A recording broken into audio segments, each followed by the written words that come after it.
Hindi tulad sa pagkikitang yan sa Cebu. Hindi na nayakap ng kanyang ina si Jemboy Baltasar.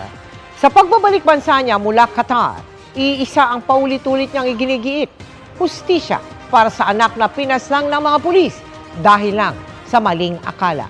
Mula na Botas Nakatutok Live, si Jonathan Andal. Jonathan? Mel, naghahanda na rito para sa isang misa para kay Jemboy. Kanina may dumalaw ditong mga opisyal ng gobyerno, kabilang ilang kongresista para magbigay ng pakikiramay at tulong sa pamilya. Ito po yung unang gabi na kumpleto ulit ang pamilya Baltasar dahil kanina pong umaga ay nakauwi na mula Qatar ang kanilang ilaw ng tahanan.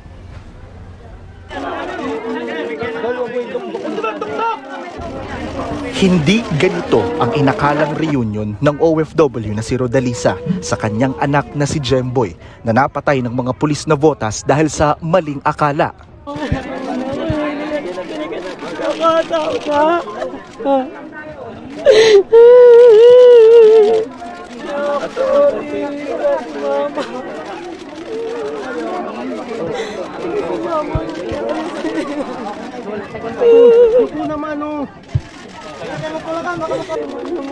Mama.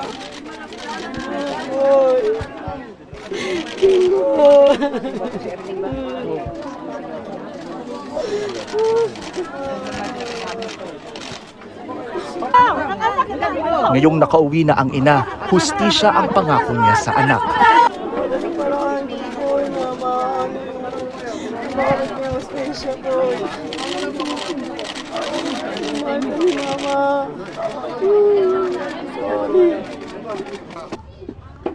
Sa 2 taong pagiging domestic helper sa Qatar, mga anak daw lagi ang kanyang inasa isip. Nitong Agosto nga kung kailan namatay si Jemboy, magpapadala pa sana siya ng pera para rito. Hindi ko alam, yung pera na ipapadala ko pala para sa kanya, yung pala, para sa birthday niya, yung pala, sa kamatayan niya na yun. Hindi niya ikinubli ang galit sa mga pulis na pumatay sa anak.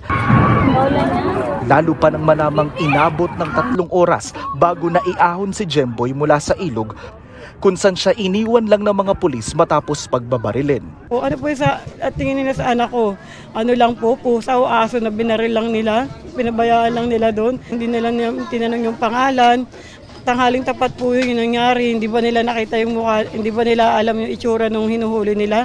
Sana po makonsensya po sila sa ginawa nila sa anak ko. Bakit po ganun ang ginawa nila sa anak ko? Di nila binigyan ng pagkakataon. Dumalaw sa burol kanina si OWA Administrator Arnel Ignacio na nagabot ng tulong pinansyal.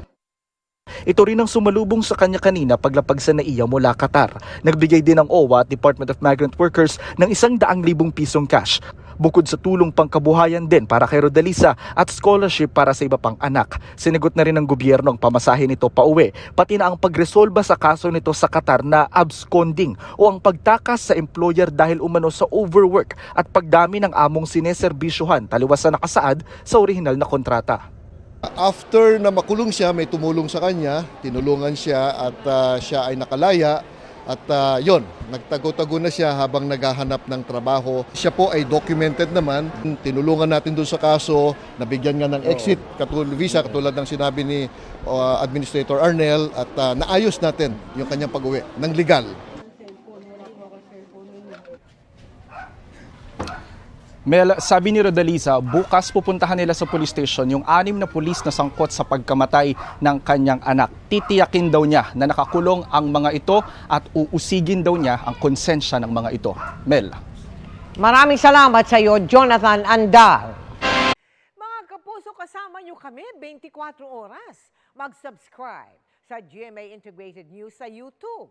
Sa mga kapuso abroad, bisitahin ang GMA Pinoy TV at www.gmanews.tv.